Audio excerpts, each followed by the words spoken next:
Hello, this is Carlos Eduardo from ChromeWalker.com. Today I'm going to review the Sony Ericsson K800i. To begin with, the K800i is a pretty compact phone, as you can see. It's not thick. The only thing that really protrudes is this little slider here. A quick note about the slider. From this direction, it's actually pretty sturdy, and this direction a little creaky. But the biggest problem that I've had with the slider is that when I put it in my pocket, it opens very easily. Sometimes I find that because it's open, it activates the camera, and the camera mode has been on for a while. Anyway, moving on. This version, the K800i, is the 3G version of the K790A, which is the America equivalent. As you can see, there's a little camera up there if you want to do video conferencing, and you can download stuff a lot faster. There's a little icon right there that is the 3G coverage. Anyway, from the usability perspective, the joystick is really nice. The menus and the sub-items are very quick. Applications and a lot of the games that come with them are, sort of okay. I recommend you download Opera and maybe a couple of games to supplement what you have. An unfortunate reality of this phone is that, unlike the other Sony Ericsson phones, it uses an M2 format for the memory, which is right here. So it's annoying. You can't use your old format memory. The image quality on this phone is very, very good. I'll upload some additional pictures later that will show you the resolution and the quality of the pictures. However, there is noise that comes into the pictures, and sometimes it can be blurry.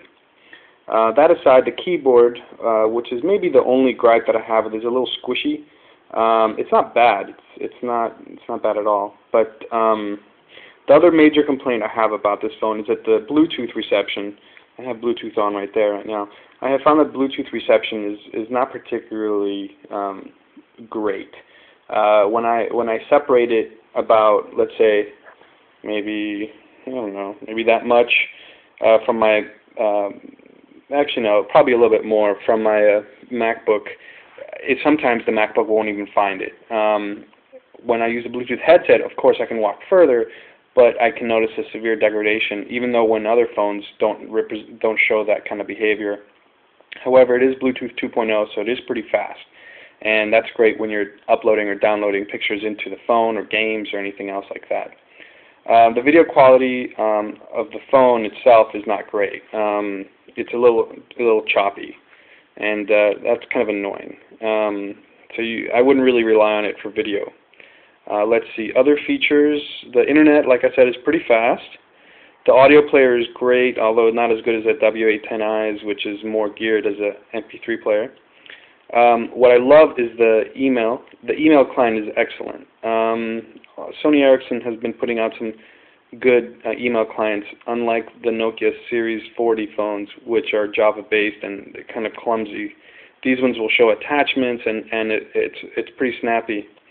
The sort of like the file explorer is handy. I like it. Simple, straightforward, and useful.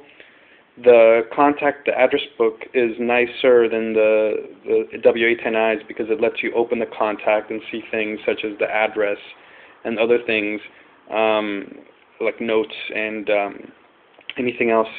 I use, if you look at one of my prior reviews, it shows the plugin you can buy from Phasar, who lets you synchronize it with your Mac and update your address book and your calendar.